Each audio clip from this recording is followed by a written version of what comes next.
Today I thought we could take a look at rainbow rolls as a crowd-pleasing dinner party side. This is going to involve no cooking and a whole lot of slicing as we bring a host of fresh, vibrant fruits and veg together to create a visually stunning and delicious dish. First, we're going to need rice paper and then a selection of your favourite fruits and veg. Look for variety and colour to really give it that wow factor. We've got a lot of prep ahead of us, so let's get to it. First thing I'm going for is our trusty carrot. Unless we're making a stew, definitely going to want to peel this, resisting any jokes that may come to mind. Then we're going to need to cut these julienne style, so I'm going to make a flat edge for stability so the carrot is stable, to make nice consistent thin cuts. Then simple and straightforward, we slice down, then across some perfect matchsticks to fit our rolls. And a quick wipe down before we move on to our second filling. There we go. Actually, I'll need that. Next, I'm opting for a little creamy texture with an avocado. I tell you, there's nothing more beautiful than the green flesh of a fresh...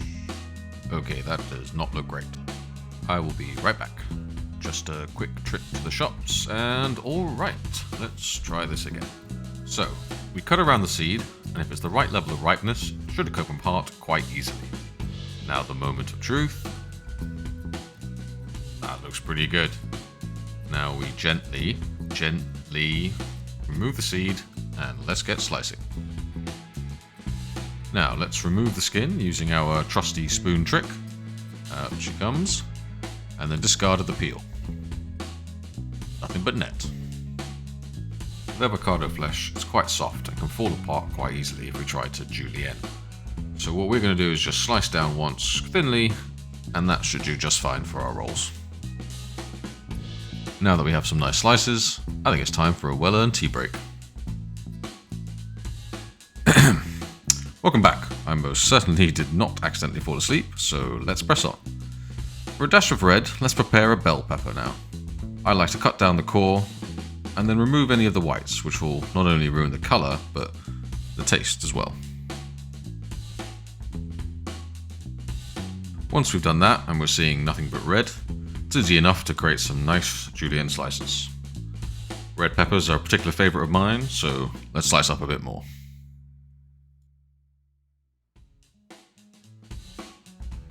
Clean up as we go, makes everything feel a lot less chaotic. Let's wait for that to dry. Yeah, close enough. I think a bit of cucumber won't go amiss here, and taking a leaf out of the sushi handbook, I'm going to measure the length one slice should be, so we can get a consistent cucumber across the whole roll. Now, there's plenty of different ways to cut a cucumber. The important thing is that we're removing the seeds, however. They're basically just water, and it's going to make our filling soggy rather than providing value. I'm chopping around the seeds to begin with, trimming off any excess seeds, and then slicing matchstick pieces like before. I think we're getting a pretty good handle on this, but now it is time for what I think is the real star of the show, the mango. We peel away the skin to reveal the golden treasure underneath. Not only do we get a vibrant yellow added to our rolls, but the sweet nectar which really elevates the flavour. Oh, you missed a spot. For mangoes, you're looking to cut down the wider part. This is where most of the delicious flesh is. Too close to the middle, and you end up hitting the seed.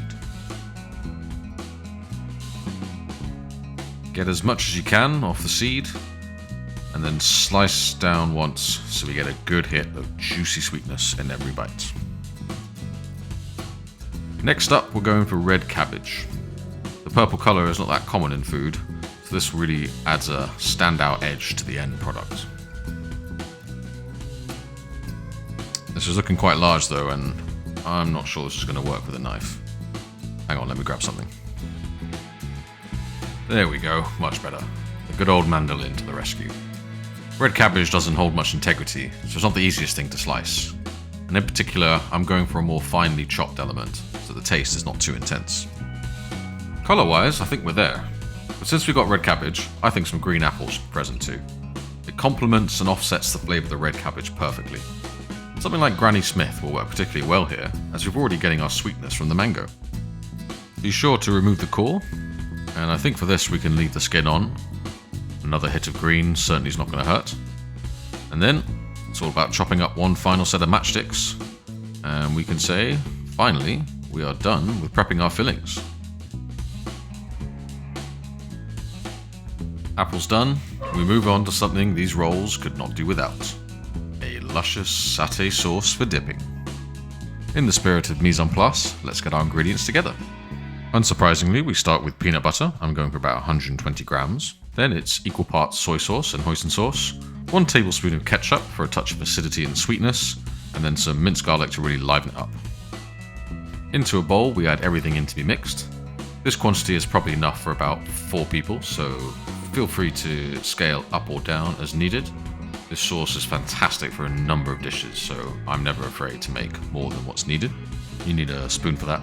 Yep, that's it. Once everything is in, a bit of patience is required. The peanut solidifies quite quickly, and you end up with a paste a bit like a stodgy roux. When it's homogeneous, we can start adding some small amounts of warm water to reach the consistency we want. You can always add more, so just do it bit by bit, and then when it's starting to look like this, I reckon you've got it spot on. Before we make the rolls, let's prepare our garnish. Often a forgotten afterthought, I like to have these ready in advance, so we can play around with the plating and really show off to guests. First, a bit of ginger, a bit of a palate cleanser, but more to tie in the Asian cuisine on the plate. An internet classic tip, peel with the edge of a spoon. Let's see how this goes. Okay, slow start, there we go, now we're getting somewhere. Nope, not quite, alright. Alright, a bit more, maybe the edges. Okay, bear with me. And voila, like magic. So, definitive proof I would say that technique works. I'm going to carry on the matchstick theme now. I think the straight lines will offer a nice aesthetics to the plating, so chop up the ginger into as thin a matchsticks as you can, and I think that will do for now. Ooh, you go over there.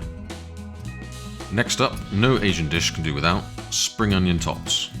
Leave the whites for cooking and chop on a bias the greens. These have a lovely crunch and a fresh sharp kick that I love to sprinkle on top of many a meal. And that's almost it for garnishes. We won't need too many as the rolls themselves are doing a lot of the visual heavy lifting. I'm just going to grab a few ruby lettuce leaves finally that could work nicely as a bed for the rolls to lay in. So, fillings are prepped, sauce is made, and garnishes at the ready. Let's make these rolls. To begin with, we need to make a bath. Find a ridged, wide bowl, big enough for the rice paper, and fill with room temperature water. Then it's a case of sliding in the rice paper and giving it some tender loving care while it soaks away its stresses. We want the paper relaxed and malleable. Give it 10 seconds on each side and then let it rest just a few more seconds. And before you know it, the paper will have found inner peace and is ready to roll. Pun too much? Anyway. Grab yourself a separate board, preferably not wood, as I found the paper sticks too much, and then lay one sheet down with the bottom just laying over the edge. Then start layering your fillings about a quarter of the way up widthways. With my first attempt here, I'm going with carrots, cucumber, pepper, mango, and avocado. When it's time to roll, lift the bottom edge over the filling and begin rolling. After a full rotation, tuck in both sides, and then complete the roll.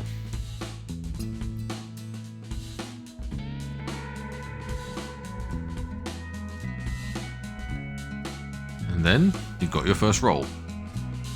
One pitfall is often not making it compact and tight enough. The filling doesn't look as good and it will fall out as you take a bite. So let's try again and really pack it in this time. With the new sheet, we'll start with the usual suspects: carrots, cucumbers, red peppers.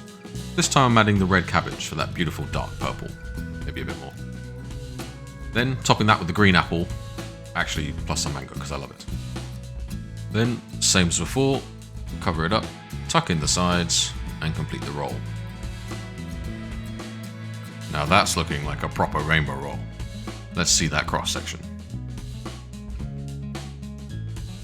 Absolutely stunning. Stop there. Time to plate it up. the first plating idea, I'm thinking something more refined. I've taken one roll in half, placed it on a bed of lettuce. I'm going to try a fancy restaurant drizzle of our satay sauce. Sort of. Then, a pile of our ginger matchsticks. Seems like what would come with this dish. And finally, sprinkle those spring onions. Well, there's something there. Needs a little bit of work, but not my favourite. Let's try something which shows off the filling more. For this idea, I've got multiple halves, topped with the sauce via a nozzle, and of course, sprinkled with spring onions. Now, let's boost this with the juice of a lime. This will activate the fruit and veg with a zingy twist. There we have it. An improvement, I think. The combo of straight lines and a circular pattern elevates the visuals. But maybe not so practical for eating. For that, we turn to a more classic serving. Keeping the rolls whole this time, we can bring some height to the plate. And a dipping bowl where I'll add a drop of sesame oil, whoops, never mind. And top with some crushed peanuts for a bit of texture. And there we have a no-thrills, practical presentation where you can grab and dip to your heart's content. And that's all we've got time for this week. I hope you enjoyed this video. Drop a like if you found this useful. Let me know in the comments what you thought of the plating. And be sure to subscribe if you want to see more of these videos. Till then, cook away and may the Zen be with you.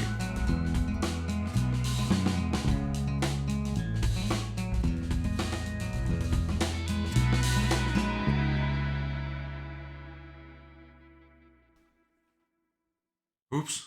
No one saw that.